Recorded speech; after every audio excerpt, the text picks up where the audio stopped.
Welcome back. देखिए fluid mechanics को continue कर रहे हैं और इसमें हम लोग कुछ इंपॉर्टेंट क्वेश्चन देखेंगे। सो यहाँ पे देखो एक क्वेश्चन है, क्या है, in a uniform circular tube two liquids are placed such that each of them subtend 90 degree at centre if the diameter touching the free surfaces of both liquid incline at 60 degree to the vertical then the ratio of their densities, right.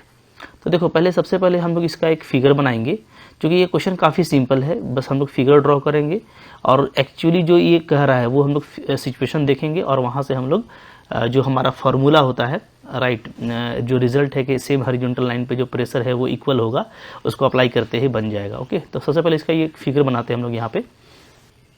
तो देखिए यहाँ पे मैंने ये बना दिया है diagram. देखो यहाँ पे जो भी टाइम लगेगा ना आपको, वो आपको डायग्राम बनाने में ही लगेगा कि कैसा डायग्राम है।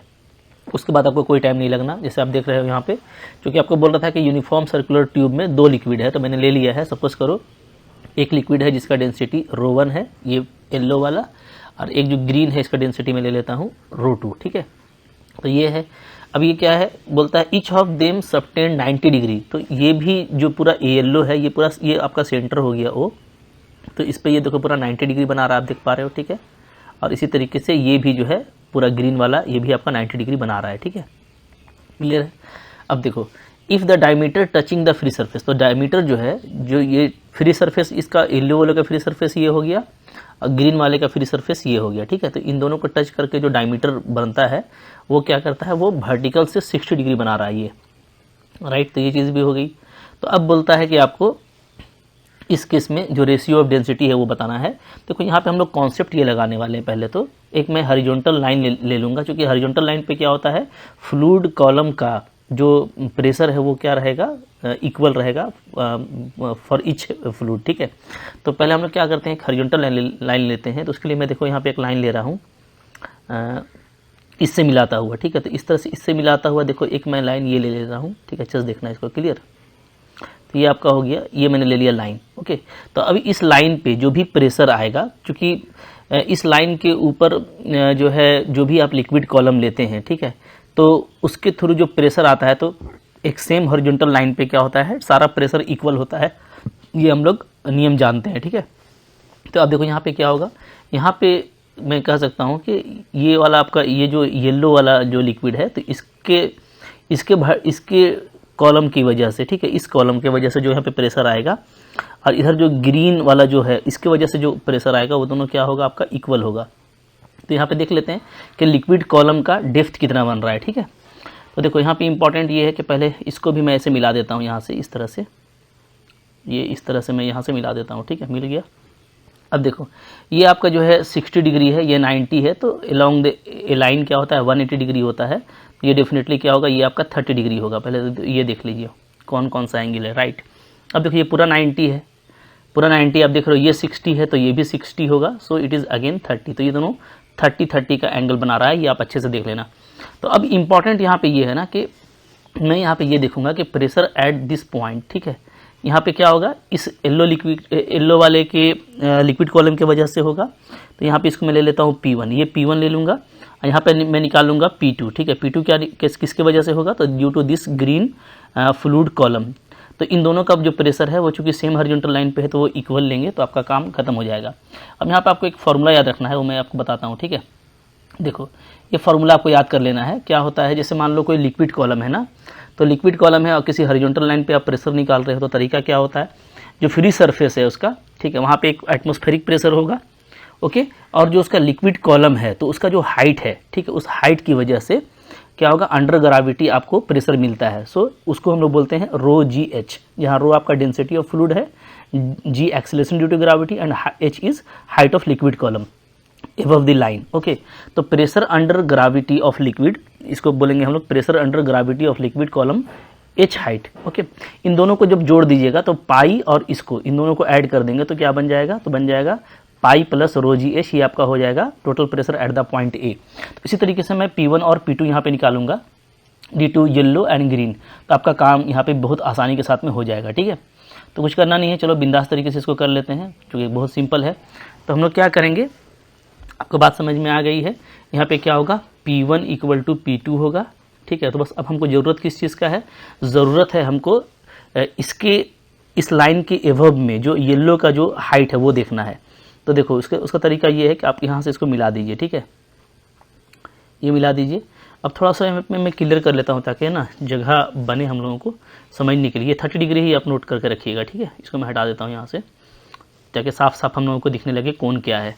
अब मैं यहाँ पे मार्क कर रहा हूँ, जैसे इसको मैं ले लेता हूँ m, राइट, और इसको मैं ले लेता हूँ n, ये ओके, ये मेरा n हो गया, ये मेरा हो गया m।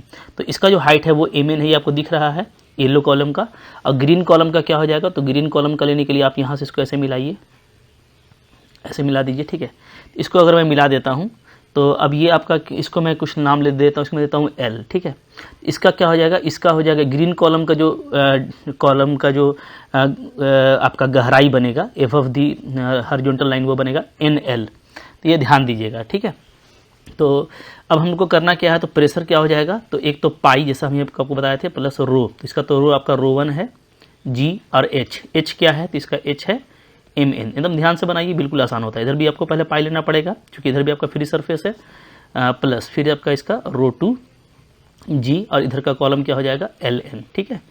अब बिल्कुल आसानी से बन गया, देख रहे हो। तो कुछ करना ही नहीं था, बस ये एक लाइन का क्वेश्चन है। अब बहुत आसानी से आपका ये बनने वाला है। पाई तो हटा देते हैं, चलिए। रो जी भी देखिए, पाई पहले कैंसिल होगा, देर आफ्टर फिर आपका जी भी कैंसिल हो जाने वाला है। तो इधर बचेगा आपका रो1। अच्छा, MN को मैं क्या लिख सकता हूँ, देखो इसको सेंटर को O बोलेंगे ना, तो इसको हम लिख सकते हैं ON माइनस OM। ध्यान दीजिएगा, ठीक है, बिल्कुल सिंपल सा मैथ लगा रहा हूँ। इधर रो2 है, LN को मैं क्या लिख सकता हूँ, तो OL plus ON, right. Clear है, बिल्कुल फिगर में आपको साफ साफ दिख रहा है। अब देखो इधर आपका हो गया रो1। ON को मैं क्या लिख सकता हूँ, देखो तो ये है आपका ON, ओके। तो ON क्या लिखेंगे, क्योंकि देखो आपको रेडियस पता रहता है ना। तो ये चूंकि पूरा एक जो है आपका सर्कुलर ट्यूब है, इसका रेडियस मैं R मान ले रहा हूँ। थिकनेस को हम लोग ना बिल्कुल नैरो लेते हैं, टेंडिंग टू 0, इसलिए इसके बीच वाला का कोई मैटर हम लोग नहीं करेंगे, ठीक है। तो ओनली रेडियस R कंसिडर होगा। तो आपको कहो कि हाइपोटेनियस दिया हुआ है, ठीक है, मतलब ये सब बताने की जरूरत नहीं, फिर भी मैं बताता हूँ कि अगर ये ट्रायंगल हम लोग ले लें, जैसे मैं इसको देता हूँ R, ठीक है, तो RON अगर मैं ये ट्रायंगल ले लूँ तो ये एंगल आपको पता है कि अभी मैंने बताया था 30 डिग्री होता है, और ये आपका रेडियस R है। तो कोई डाउट नहीं है कि जो आपका ON है, ON वो क्या हो जाएगा, वो आपका हो जाएगा R cos 30 डिग्री। बताने की जरूरत नहीं है, ठीक है, फिर भी मैं समझा दे रहा हूँ, ओके। इसी तरीके से जो हमारा OM है, ये OM, ये भी इसी ट्रायंगल का ही एक पार्ट है। अच्छा, आप इसके लिए ये ट्रायंगल लोगे, इसको मैं ले लेता हूँ पॉइंट को S, ठीक है, सब मैं समझा दे रहा हूँ। तो अगर मैं ट्रायंगल लेता हूँ OSM, तो OS ट्रायंगल से आपको OM मिल जाएगा। OM क्या होगा अगेन, तो ये पूरा जो एंगल है वो आपका 60 डिग्री है, ठीक है, इस ट्रायंगल के लिए इसके इक्वल। तो ये आपका हो जाएगा R cos 60, राइट। तो ये लिख लो आप यहाँ पे, तो ये हो गया आपका R cos 30 minus this is R cos 60, right. इधर क्या आ जा रहा है, इधर रो2 OL अगर आप देखोगे तो ये OL है, ये अगेन R है रेडियस, ठीक है, ये 60 डिग्री है, तो ये अगेन आपका क्या हो गया R cos 60 plus ON again हम लोग देखेंगे। तो अब इस तरफ से हमको देखना पड़ेगा, ठीक है। तो इस तरफ से हम लोग देखेंगे, तो चूंकि ये भी 30 था, ये भी 30 था, तो ये अगेन क्या हो जाएगा आपका R cos 30। और चूंकि ON आप एक बार निकाल चुके हो, डायरेक्ट आप लिख भी सकते हो कि R cos 30 आने वाला है, ठीक है।